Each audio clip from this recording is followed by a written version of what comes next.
Hello again from Hairy 1 and Hairy 2, the two helpful hairdressers.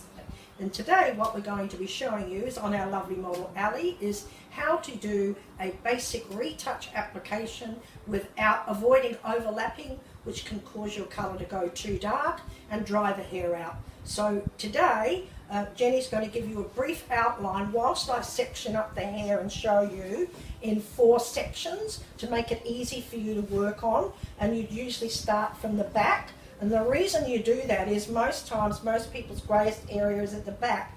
However, what it usually also means that if you're lightening the hair and you want to remove some colour, the first lot that's done, it's easier to rinse the colour off in the back. Because Ali's hair throws a little bit of warmth, and Jen will go more into that. We're going to use some base colour and an ash reflect, and I'm going to mix the two together so that we get the right tone for what Ali wants, and then Jen will go into more detail and describe to you what and why. Alright, so Ali's hair, as you can see, is quite dark. She's actually a base 4, and a base 4 tends to throw a lot of underlying pigment of red and orange.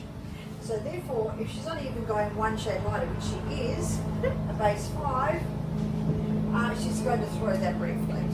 Okay, so she's chosen a base 5 and a 5/2 so that it actually counteracts the red orange. Now, a stroke 2 means a combination of green and ash, which actually counteracts the orange and red. So if you look at the universal law of colour, when we're colouring hair especially, we need to counteract the underlying pigment. So as we said over there, on a base 4 we have red-orange underlying pigment, which means red-orange on this side of the colour circle, the colour star, and over here we have violet, or blue-green. So blue-green is going to counteract the red-orange. So a stroke 2 being a bit of blue and green mixed together will get her to a base 5, looking a natural base colour without a lot of orange-red highlights or overtones.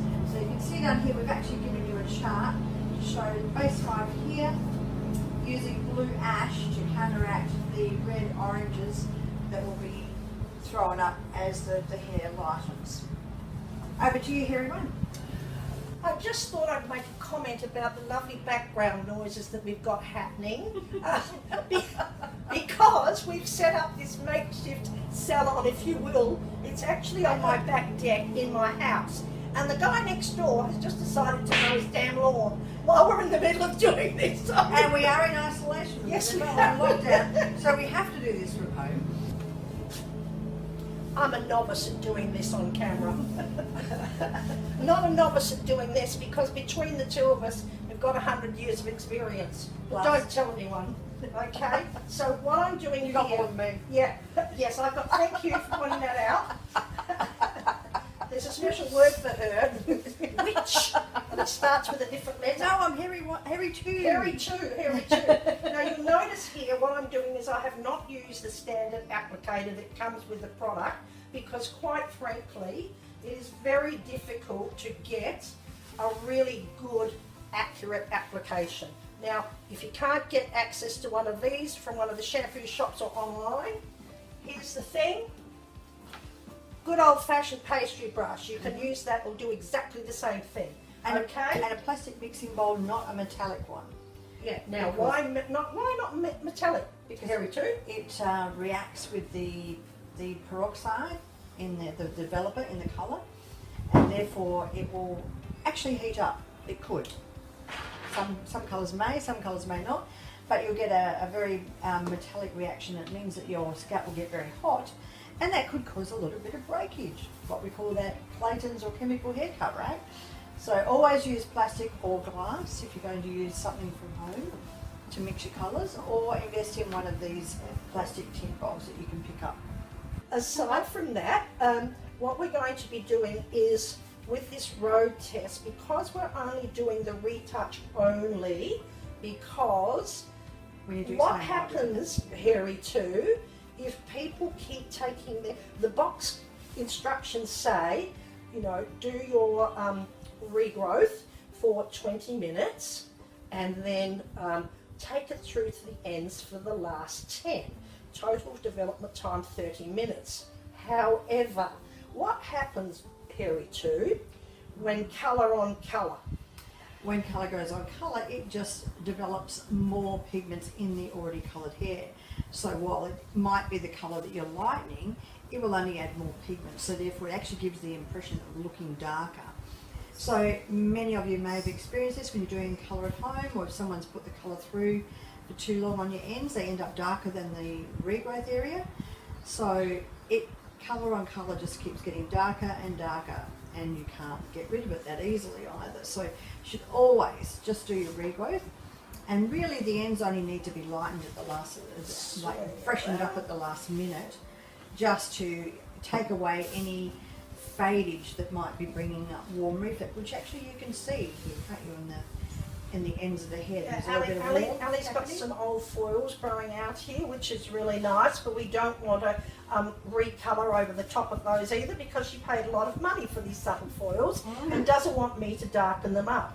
So, and also, here's the thing, a lot of people would think, gee, my hair colour is getting a little bit dark, I think I'll start going lighter. So next time when I get my box colour, I'll get a couple of shades lighter. Well, here's the rub. Nothing will happen because colour on colour darkens. So you might put a blonde colour on thinking that you're going to get a blonde result over the top of this. Not going to happen, friends. It's going to be just as dark as when you started. So anytime when you want to remove dark colour, sorry, you've got to either use a stripper, a bleach, or go to your friendly neighbourhood salon if they're open. But we are in Australia, so we're lucky.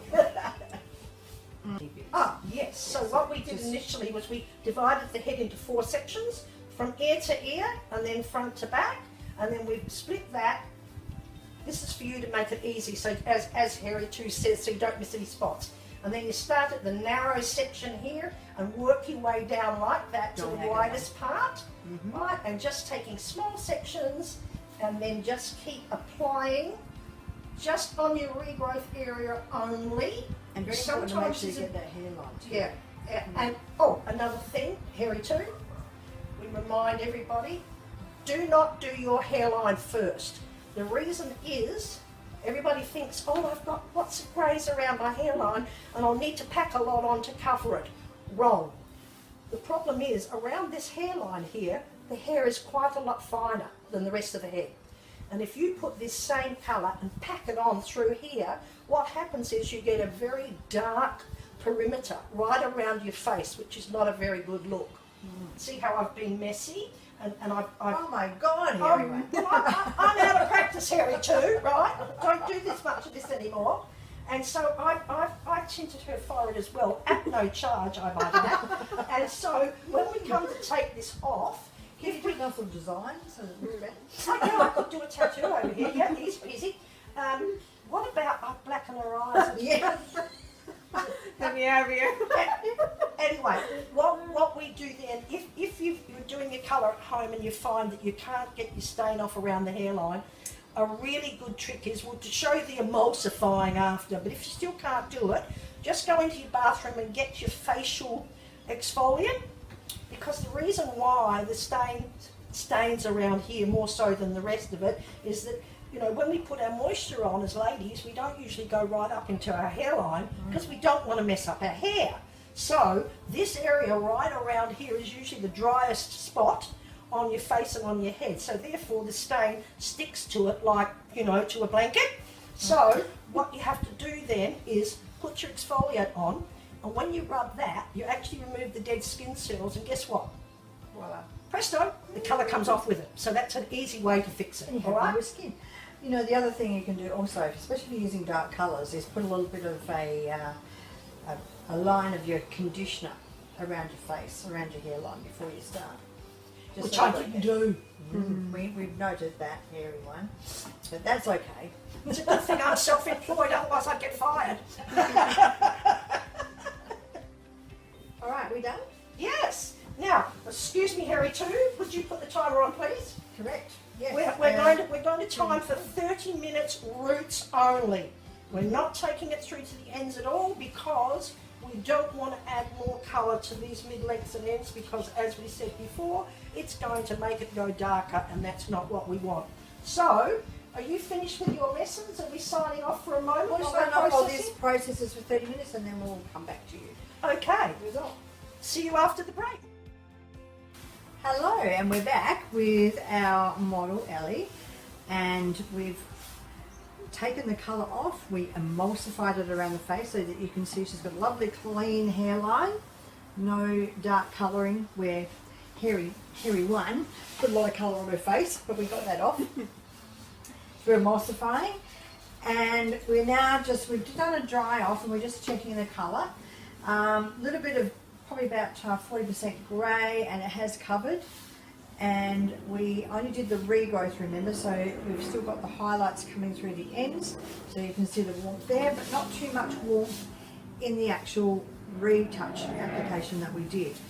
So all in all, a pretty good result actually. Now we only used half and half of the 5 and the 5/2, remember, so that we didn't have too much ash. And what we wanted to let you know is that we did actually use Loreal Preference, so you know what the colour was that we used and that you bought to use, like you were going to do at home. And so we've got a 5 and a 5/2, which is the ash, all right? Now, the deal is, when you buy these colours, if you want to mix two together, don't use the whole lot, because we had a lot of colour left over, as we can show you here. Almost like, wow, quite a bit, all right?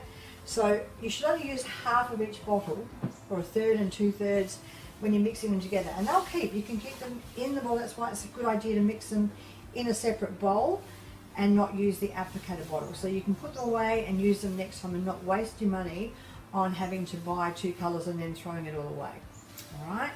And of course there's lots of conditioner left in those boxes for you too, so you can use that at home, all right? And the other thing that we forgot to mention earlier on too is that you should always do a patch test on the inside of your arm or behind your ear, but maybe it's a bit harder for you to see though. So on here is okay, that's quite acceptable. Just put a little bit in here, wait for 48 hours, and just to check that you don't have any reaction. If you've been colouring your hair every few weeks, it's very unlikely, but just to check, it's on the box that you should always do a patch test, just to be sure that you don't get a reaction and get some sort of horrible like rashes or something, which is usually what could happen, and get or itchy lumps in your scalp. All right, but anyway, it's overall a very good result. I think you're very happy with it. I am, thank you. Yes, we have shown her the result, of course. And we will come back to you next time with another colour that we're going to road test. Bye for now.